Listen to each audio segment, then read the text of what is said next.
Guys, how's it going? Welcome to my video. Here's the thing. I just want to give you guys some tips if you guys have the situation that I had a couple of days ago.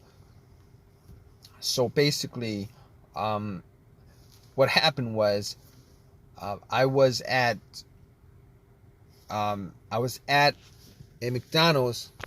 I went to get something to eat, parked my car, got out, was there for maybe like 15 minutes, got back in, and it would crank. My car would crank and crank and crank, but it would not turn over. It would not turn over. It would just crank and crank and crank and would not turn over. So, I haven't had that issue with this car at all.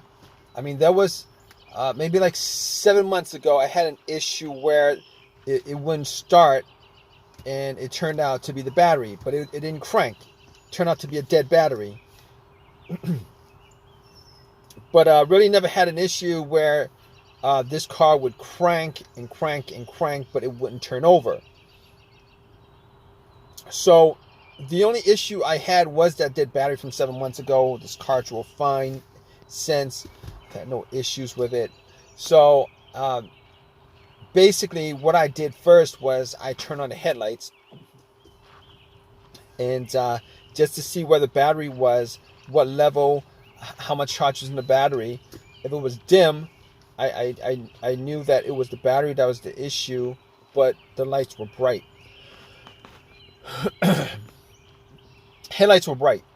So basically, I didn't think it was the battery to begin with, but and the reason why wasn't just because of the headlights. It was because of how strong the cranks were. All right, it wasn't like it was a slow crank. It wasn't like it was a soft crank. It wasn't like it was trying to crank. It was a very, very strong crank each and every time it cranked. Regardless, I opened up the hood and pretty much checked around the battery, because I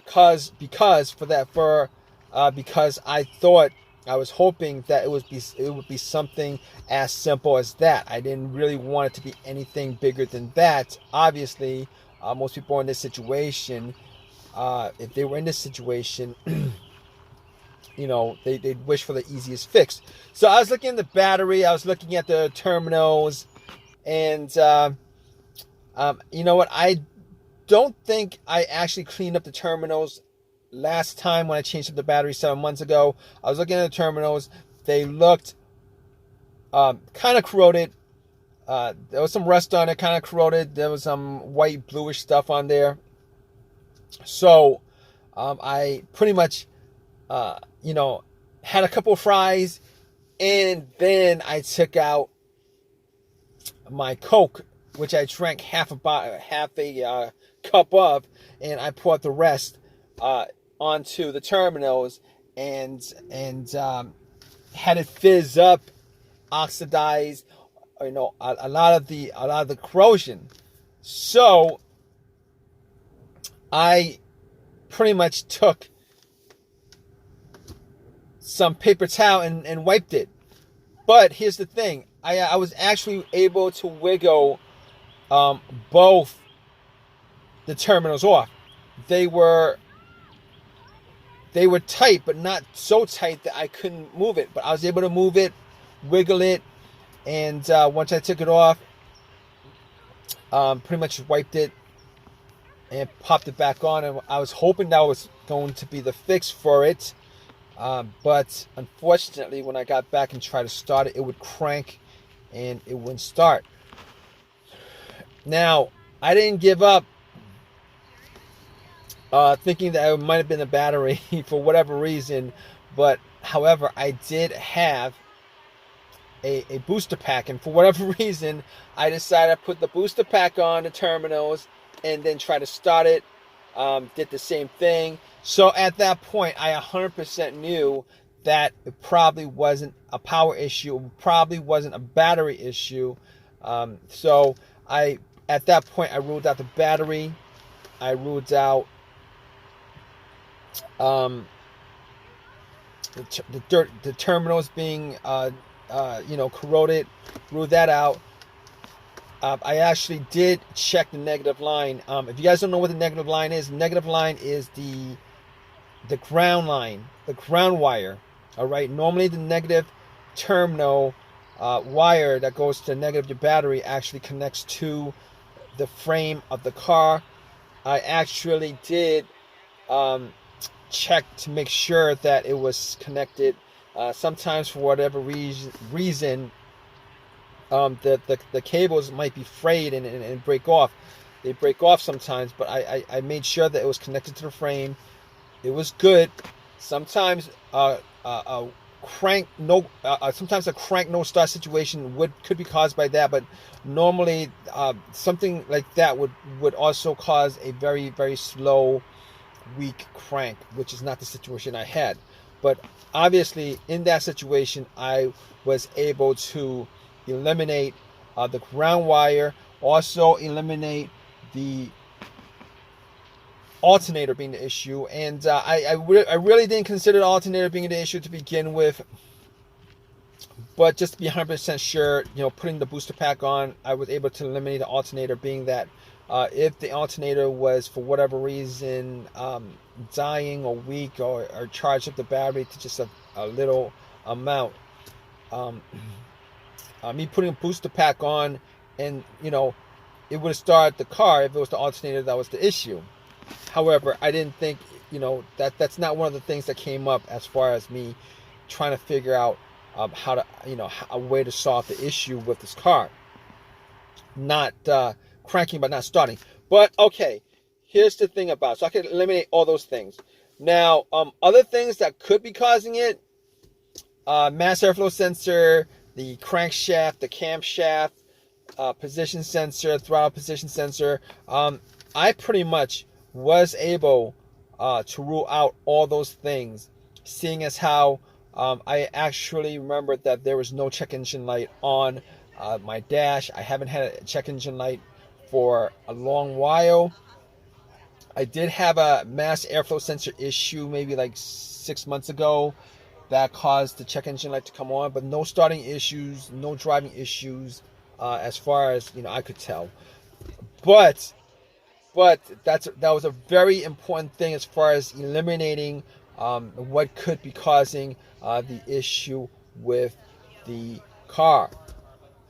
So basically, I was able to eliminate all those things: the mass airflow sensor, the throttle position sensor, camshaft, crankshaft, and anything else that has a sensor connected to it. But I recalled that I had a similar situation with another car where there was maybe a computer issue. I think it was a computer issue where the computer was not able to connect to the car itself because of a blown fuse on the car's computer, blown ECU fuse or something like that. And now I didn't think that was the issue, but I had an OBD2 reader, a $20 OBD2 reader that I actually bought from Amazon, from Walmart, and I plugged it in.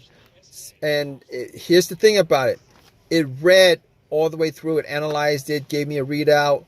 At that point, I knew that it wasn't the OBD2 that was. No, I knew that it wasn't the car's computer issue at that point. Reason being is that if it was an issue of a communication issue from the car's computer to the car, if that happened, the issue, what would have occurred was it would not have been able to analyze it. It would have stopped midway, but it went all the way through. There was no codes at all. I did not see a single code pop up at all.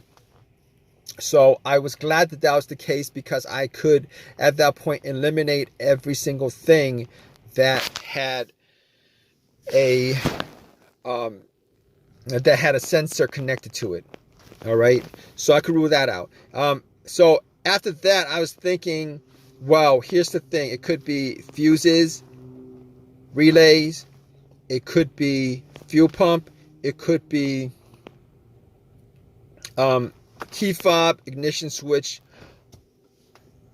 um, any of those things. But the more simplest of those things to tackle was the fuses, um, the relays, and the fuel pump. So what I did was I went to the fuse box, checked out all the fuses, see if I could see any burnt fuse.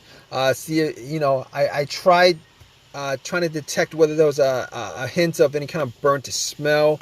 Was not able to see anything out of the ordinary as far as any kind of burnt fuses, blown fuses, etc., etc.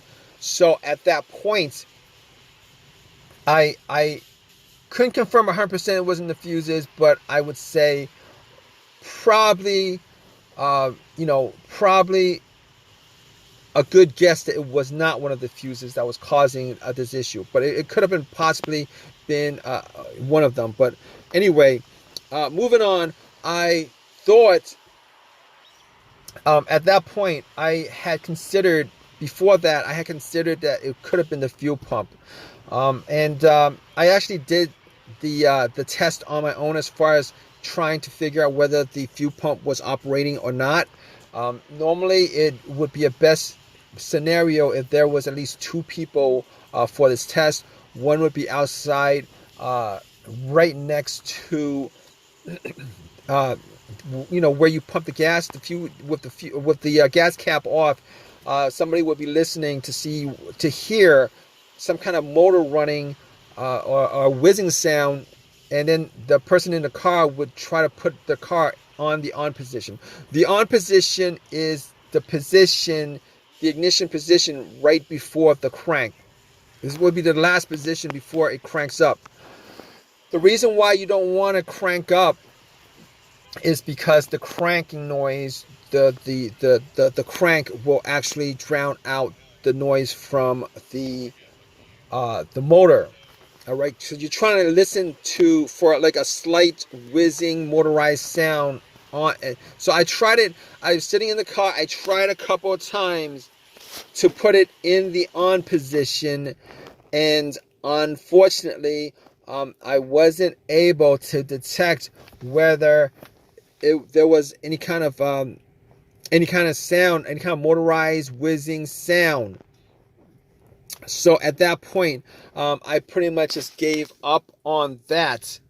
So basically what I did next was checking out the fuses, but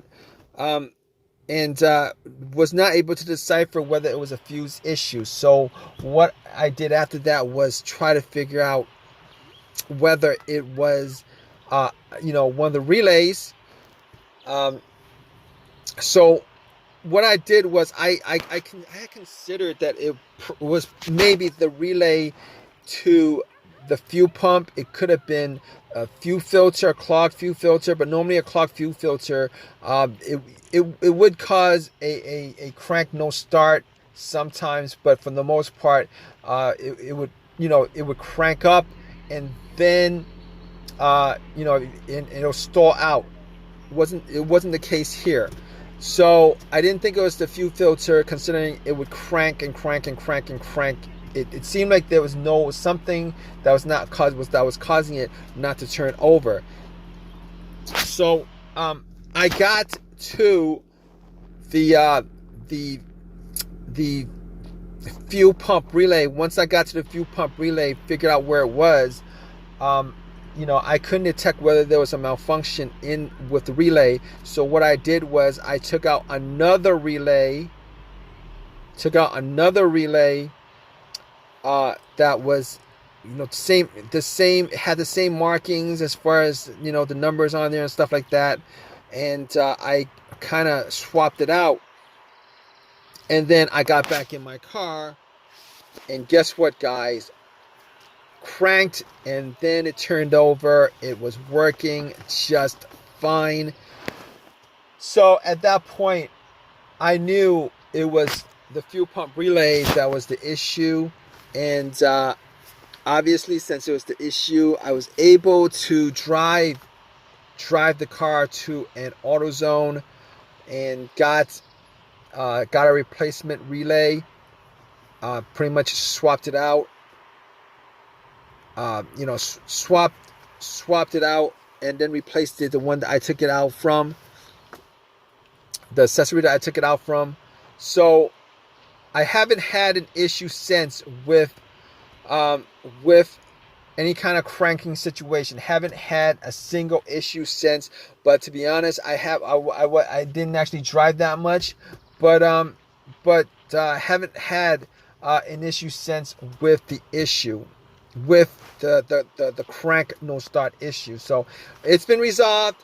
It drove fine all day today. Not a didn't have the same issue as I had previously. So this is a it was an easy fix.